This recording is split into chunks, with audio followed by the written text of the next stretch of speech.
Hi hello ഇന്നില്ലേ കുറച്ചധികം തന്നെ മീൻ കിട്ടിയിട്ടുണ്ട്. നല്ല കുഞ്ഞുമത്തിയാണ് കേട്ടോ കിട്ടിയിട്ടുള്ളത്.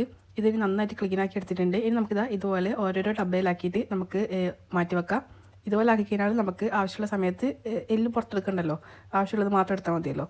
അപ്പോൾ ഇതാ ഞാൻ മത്തി ഫുള്ളും ഇതുപോലെ ഓരോ ഡബ്ബയിലാക്കി കൊടുക്കുന്നുണ്ട്. അതിന് ശേഷം ചോറിനുള്ള വെള്ളം അടുപ്പത്ത് വെക്കാം.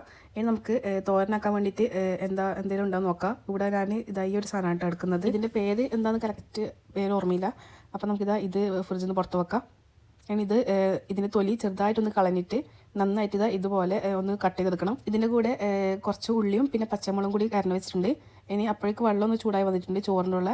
ഇനി നമുക്ക് ഈ അരി ഒന്ന് നന്നായിട്ട് കഴുകിയെടുക്കാം. റേഷൻ അരി ആയതുകൊണ്ട് തന്നെ നല്ല അഴുക്കുണ്ടാവും. അപ്പോൾ നന്നായിട്ട് ഒരു 3-4 പ്രാവശ്യം നല്ല വൃത്തിക്ക് ഒന്ന് കഴുകിയെടുക്കണം. ഇനി ഈ കഴുകിയ അരി നമുക്ക് തിളച്ച് വന്ന വെള്ളത്തിലേക്ക് ഇട്ട് കൊടുക്കുക. അരി മുഴുവൻ അരി ഞാൻ ഇട്ട് കൊടുക്കുന്നുണ്ട്. ഇനി അതൊന്ന് റെഡി ആകുമ്പോഴേക്ക് നമുക്ക് തോരനൊന്ന് റെഡിയാക്കി എടുക്കുക. ഞാനിവിടെ ചട്ടി അടുപ്പത്ത് വെച്ചിട്ടുണ്ട്. ഇതുപോലത്തെ സാധനങ്ങൾ കറിയും തോരനിലും ഞാൻ പൊതുവേ ചട്ടിയിലാട്ടാക്കൽ. എനിക്ക് ചട്ടിയിലാക്കുന്നതാണ് കുറച്ചുകൂടെ ഇഷ്ടം.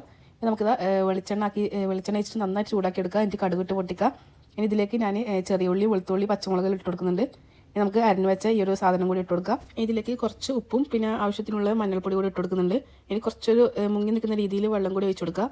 എന്നിട്ട് നന്നായിട്ട് ഇതൊന്ന് മിക്സ് ചെയ്ത് കൊടുക്കുക. ഒന്ന് അടച്ച് വെച്ചിട്ട് ഒന്ന് നന്നായിട്ടൊന്ന് വേവിച്ചെടുക്കുക.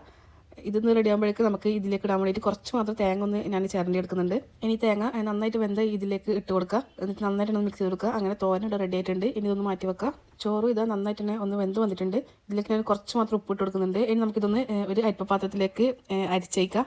ഇനി ചോറ് റെഡിയായ ഉടനെ ടിഫിൻ ബോക്സിലേക്ക് ആവശ്യത്തിനുള്ള ചോറും തോരനെല്ലാം ഇട്ട് കൊടുക്കുക. എന്നിട്ട് ഇതങ്ങ് അടച്ചു വെക്കുക. അപ്പോൾ അത്രയേ ഉള്ളൂ ഇന്നത്തെ വീഡിയോ. അപ്പോൾ പുതിയൊരു വീഡിയോ കാണുന്നത് വരെ bye. Thank you for watching.